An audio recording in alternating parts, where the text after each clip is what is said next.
डिंपल शिवपाल की राजनीति ने फिर दिखाई ताकत। दिल्ली में डिंपल, यूपी में शिवपाल, दोनों ने बीजेपी की सियासत को किया ऐसा डिकोड। सुनेंगे तो यही कहेंगे जबरदस्त कोऑर्डिनेशन है। अखिलेश को छोड़ एनडीए गठबंधन में जाएंगे जयंत चौधरी। इस सवाल का जवाब डिंपल ने इस अंदाज में दिया। सुनकर यही कहेंगे सपा से जयंत का रिश्ता राजनीतिक नहीं पारिवारिक है। जयंत के दिल में क्या है, शिवपाल यादव ने बता दी चौंकाने वाली सच्चाई।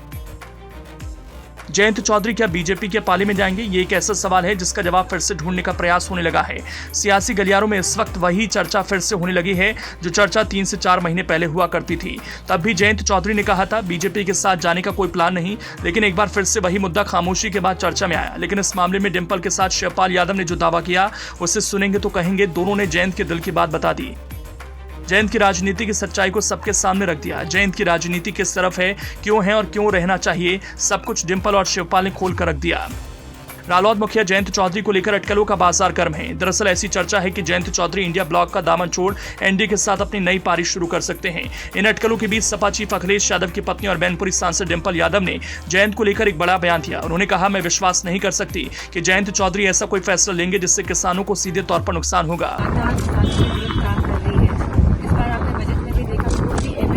जिक्र नहीं है और किस तरह हमारी रेसलर जो बहनें थी उनका अपमान हुआ है भाजपा सरकार द्वारा।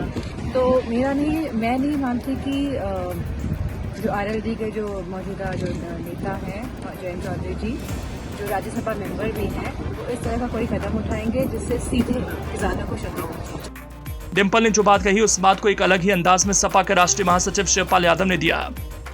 समाजवादी पार्टी के महासचिव शिवपाल यादव ने कहा, आरएलडी की गठबंधन की फर्जी अफवाह बीजेपी चला रही है, इसमें कोई सच्चाई नहीं। आरएलडी हमारे साथ है और आगे चुनाव में हमारे साथ रहेगी। इन चर्चाओं पर ध्यान देने की जरूरत नहीं, हम लोग मिलकर चुनाव लड़ेंगे। अरे आईडी नीचे कर लो भाई, राधी भाई नहीं आईडी नीचे करो चैनल के। उस्मान पकड़ लो, सवाल भी नहीं छोड़िए, ऊपर करना है। वो कहीं नहीं जा रहे तो यार आधा गठबंधन में भारतीय जनता पार्टी को हराने। बहरहाल दावा किया जा रहा है बीजेपी की तरफ से आरएलडी को कैराना, बागपत, मथुरा और अमरोहा लोकसभा सीटें ऑफर की गई हैं। इसके अलावा जयंत को राजस्थान की एक सीट दिए जाने की पेशकश भाजपा ने की है। चर्चा है कि उत्तर प्रदेश में जो 10 राज्यसभा सीट खाली हो रही हैं उनमें से एक सीट बीजेपी से आरएलडी के गठबंधन होने के बाद जयंत चौधरी को दी जा सकती है।